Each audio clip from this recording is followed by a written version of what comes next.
അതുപോലെ ഞാൻ ഇന്നലെ ഒരു പോളിംഗ് ബൂത്തിലേക്ക് ചെന്നപ്പം അവിടുത്തെ പിന്നെ CPM-മാർ അവർ വന്നിട്ട് പറയുന്നത് സ്ഥാനാർത്ഥി പോളിംഗ് ബൂത്തിൽ വരാൻ പാടില്ല. അപ്പോൾ ഞാൻ ചോദിച്ചു, മറ്റ് സ്ഥാനാർത്ഥികളൊക്കെ പോളിംഗ് ബൂത്തിൽ വരുന്നുണ്ടല്ലോ?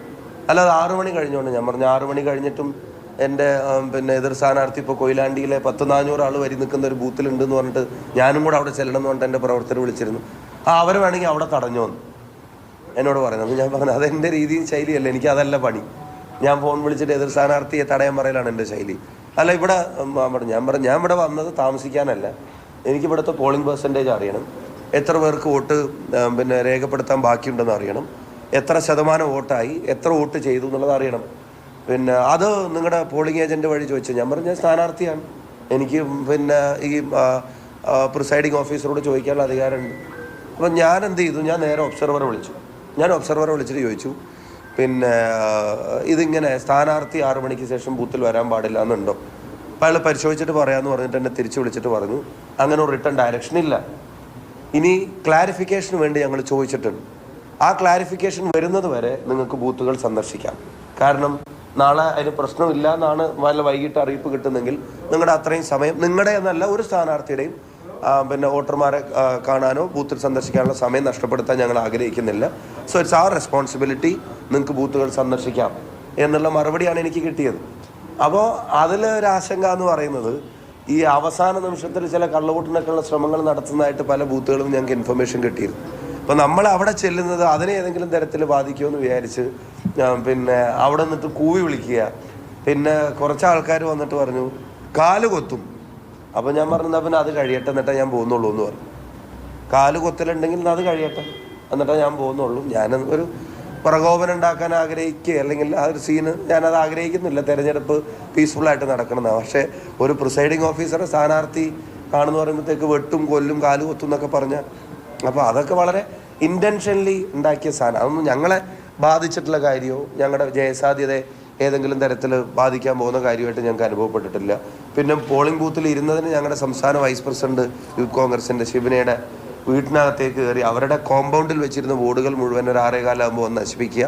എന്നിട്ട് പ്രായമായ അമ്മയോട് പറയുക ബൂത്തിൽ എന്തിനായിരുന്നു എന്ന് മകളോട് ചോദിക്കുക എന്ന് പറഞ്ഞിട്ട് അവിടെ പിന്നെ ഭീഷണിപ്പെടുത്തുക, അമ്മേനെ ഭീഷണിപ്പെടുത്തുക തുടങ്ങിയ ചില കലാപരിപാടികളൊക്കെ ഇന്നലെ വൈകുന്നേരം. അതൊക്കെ ഒരു പരാജയം ഉണ്ടാവാൻ പോകുന്നതിൻ്റെ ഒരു അസ്വസ്ഥതകളെ ആയിട്ടേന്ന് ഞാൻ കാണുന്നുള്ളൂ. ഒരു കാര്യം ഞങ്ങൾക്ക് ബോധ്യപ്പെട്ടു, ഞങ്ങൾ ജയിക്കുമെന്നുള്ളത് ഞങ്ങൾക്ക് മാത്രമല്ല അവർക്കും മനസ്സിലായിട്ടുണ്ടെന്നുള്ളതാണ് ഇപ്പോൾ പിന്നെ അവരുടെ പ്രതികരണങ്ങളിൽ നിന്ന് ഞങ്ങൾ തിരിച്ചറിയുന്നത്.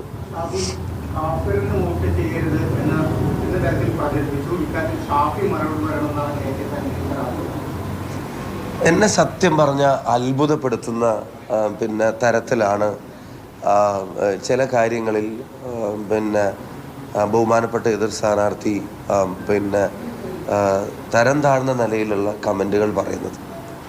ഞാൻ ആ ഇൻ്റർവ്യൂവിൻ്റെ ഒരു അംശം ഞാനും കണ്ടിരുന്നു. ഇത് ഇവിടെ കൂടിയിരിക്കുന്ന മുഴുവൻ ആളുകളുടെ മുന്നിലാണ് ഞാൻ ഇന്നലെ ഈ വിഷയത്തെ സംബന്ധിച്ച് സംസാരിക്കുന്നത്. ഞാൻ അതിൻ്റെ സ്ക്രീൻഷോട്ട് നിങ്ങളെ കാണിച്ചിട്ട് ഇവിടെ നിങ്ങൾ ഉൾപ്പെടെയുള്ള ആളുകൾക്ക് അറിയാം അതൊരു വ്യാജമായ നിർമ്മിതിയാണ് എന്നുള്ളത്.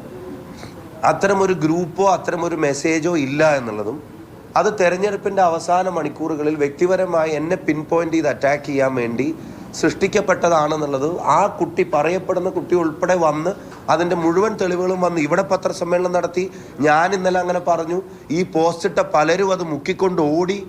അതിൽ ഒരു പോസ്റ്റ് മുക്കാത്ത പ്രമുഖരായ ആളുകളെ സംബന്ധിച്ച് ഞാനിവിടെ പറഞ്ഞിട്ട് ഈ ധ്രുവീകരണത്തിന് ശ്രമിക്കരുതെന്നും ആ ധ്രുവീകരണം നടന്നിട്ടില്ല, അത് വടകരയിലെ ജനങ്ങൾ അതിന് നിന്നു കൊടുക്കുന്നവരല്ല എന്നുള്ളതും കൃത്യമായി ഞാൻ മാധ്യമങ്ങളുടെ മുമ്പാകെ പരസ്യമായി പറഞ്ഞിട്ടും പിന്നെയും കാഫിർ എന്ന് വിളിച്ചു. അതിൽ ഞാൻ മൗനം പാലിച്ചു.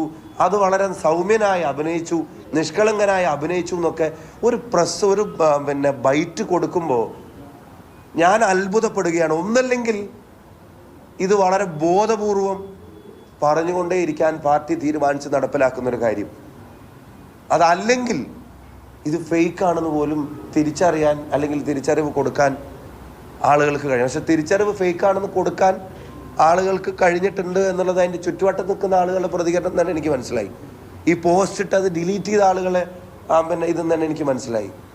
അപ്പോൾ എന്തിനാണ് ഇങ്ങനെ ഇല്ലാ കഥകൾ മാത്രം പറഞ്ഞുകൊണ്ടിരിക്കുന്നത്? എന്തിനാ തെരഞ്ഞെടുപ്പിൽ വികസനവും തെരഞ്ഞെടുപ്പിൽ CAA-യും തെരഞ്ഞെടുപ്പിൽ രാഷ്ട്രീയവും ഈ കാര്യങ്ങളൊന്നും ചർച്ച ചെയ്യാൻ അനുവദിക്കുന്നില്ല എന്നൊക്കെ പണ്ട് ഇതിൻ്റെ തുടക്കഘട്ടത്തിൽ പറഞ്ഞിട്ട് ഇപ്പോൾ അവസാനം ഇല്ലാത്ത സ്ക്രീൻഷോട്ടിനെ സംബന്ധിച്ച് എനിക്കെതിരെ ഉണ്ടാക്കിയ ഒരു സ്ക്രീൻഷോട്ടിനെ സംബന്ധിച്ച് ഞാൻ അതിനെ തള്ളി പറഞ്ഞിട്ടില്ല എന്നുകൊണ്ട് പത്രസമ്മേളനം നടത്താമെന്ന് പറഞ്ഞാൽ